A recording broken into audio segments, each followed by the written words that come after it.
لقب السوبر المصري في هذا العام على انبي 2-1. طبعا الاهلي ما شاء الله ماشي بخطه جيده في البطوله حتى وقت هذا. لمسه بسنده منتهى الخطوره خطيره جدا، هوبا تصويبه جوه الجول. الهدف الاول هدف التقدم باقدام محمد ناجي جده، على طول تصويبه جميله وسط حراسه وسرحان وتوهان وعدم التركيز من مدافع سانشاين. ادي الاعاده، ادي اللمسه، ادي التصويبه القويه بالقدم اليمنى بقدم اللاعب جده، يحطها حلوه جميله على شمال الحارس اوشيجي عشان انطلاقه حلوه، باصه حلوه سحريه على الطرف الشمال.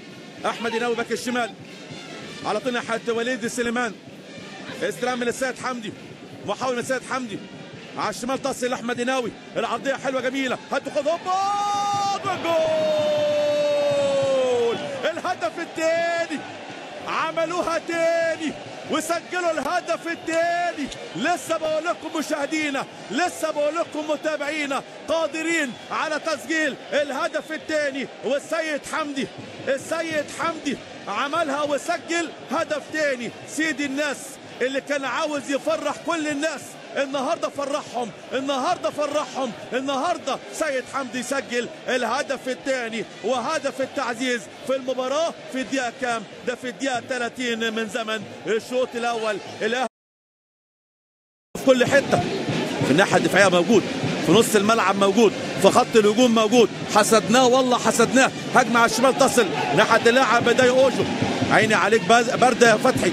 هجمه ومره ثانيه خطيره، تصويبه حلوه، الهدف تصويبه جميله وهدف جميل بالقدم اليمنى بقدم اللاعب الثمن اللاعب الكاميروني، حطها جميله جدا في التسعين في المقص الشمال في ارتفاع وفي زاويه صعبه جدا جدا على شريف اكرامي اللاعب الثمن اللاعب الكاميروني اللي اتكلمت عنه. قلت لكم هو اخطر لاعب موجود مع فريق سانشاين ومع اللاعب ازوكا بمهاره باستلام بدوران بتصويبه يحطها فين؟ في عش دبابير. واحد فريق سانشاين، اثنين النادي الاهلي، حطها جميله وسط حراسه من لاعبي النادي الاهلي. ادي الاعاده، ادي التعاون بين اللاعب اوجو مع اللاعب الثامن، استلام بدوران بتصويبه حلوه قوي، تصويبه حلوه قوي في مكان صعب. واحد سانشاين، اثنين النادي الاهلي.